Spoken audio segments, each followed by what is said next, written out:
দর্শক আপনারা অবশ্যই একটি মেয়েকে স্ক্রিনে দেখতে পাচ্ছেন, ঠিক আছে। তো এই মেয়েটিকে স্ক্রিনে আনার উদ্দেশ্য হলো এই মেয়েটি একটি প্রেমের সম্পর্কে জড়ায়, ঠিক আছে। তো ছেলেটির হাত ধরে ঘর থেকে বের হয়ে চলে আসে। জন পার্কে অবস্থান করে, কিন্তু ছেলেটি মেয়েটির কাছ থেকে টাকা পয়সা সোনাদানা যা কিছু আছে সব কিছু নিয়ে ছেলেটি কোথায় যায়, কিন্তু মেয়েটি এখনও বিস্তারিত বলতে পারে না। তাই মেয়েটি ছেলেটির জন্য এখনও বসে বসে এখানে অপেক্ষা করতেছে। ছেলেটিকে দীর্ঘ সময় ধরে ফোন দিতেছে, SMS করতেছে, কিন্তু ছেলে কোনো রিপ্লাই দিতেছে না, ফোন ধরতেছে না। তাই মেয়েটি কান্নার ভাব হয়ে গেল। আসলেই কি ছেলেটি এখনো ফিরে আসবে, নাকি ছেলেটি মেয়েটিকে এখানে পালিয়ে রেখে চলে গেছে, তো আমরা সঠিক জানি না।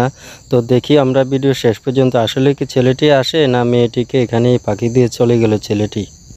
আমরা কিন্তু মেয়েটিকে কয়েকজন লোক প্রশ্ন করতেছি, কিন্তু মেয়েটি আসলে আমাদের কোনো প্রশ্নের উত্তর দেয় নাই, ঠিক আছে। তো আসলে আমরা দেখছি ছেলেটি যে মেয়েটির সাথে আসছে, তারা এই পার্কে আসছে ঠিক 12টার সময়, কিন্তু এখন প্রায় 12টা পেরিয়ে সন্ধ্যা ঘনিয়ে আসছে, কিন্তু এখনও ছেলেটি আসছে না মেয়ের কাছে, ঠিক আছে।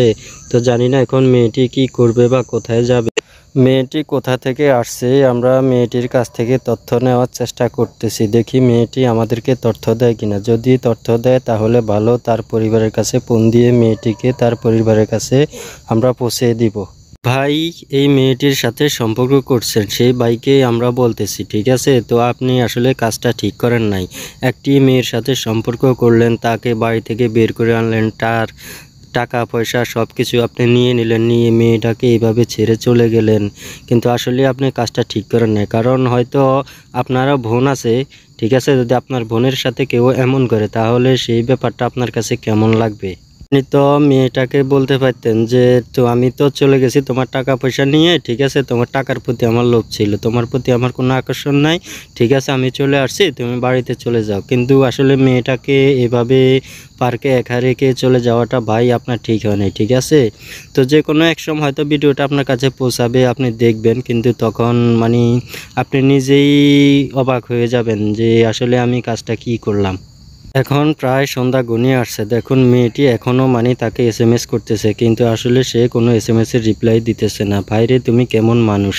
তো এই মুহূর্তে আমরা মেয়েটির অ্যাড্রেস পেয়ে গেলাম, তো আমরা দেখি মেয়ের বাড়িতে ফোন দিব, দেখি মেয়ের বাড়ি থেকে কি বলে। হাতে এই ভিডিওটি পড়বে, তো সবাই ভিডিওটি শেয়ার করার চেষ্টা করবেন, যেমন ওই ছেলের হাতে গিয়ে এই ভিডিওটি কোনো রকমে পড়ে, ঠিক আছে, তাহলে ছেলেটার শিক্ষা হবে। তো সবাইকে রিকোয়েস্ট করতেছি ভিডিওটা সবাই বেশি বেশি শেয়ার করবেন, যেমন ছেলেটি ভিডিওটা দেখতে পারে। আমরা মেয়ের গার্জিয়ানের সাথে কথা বলে মেয়েটিকে বাড়িতে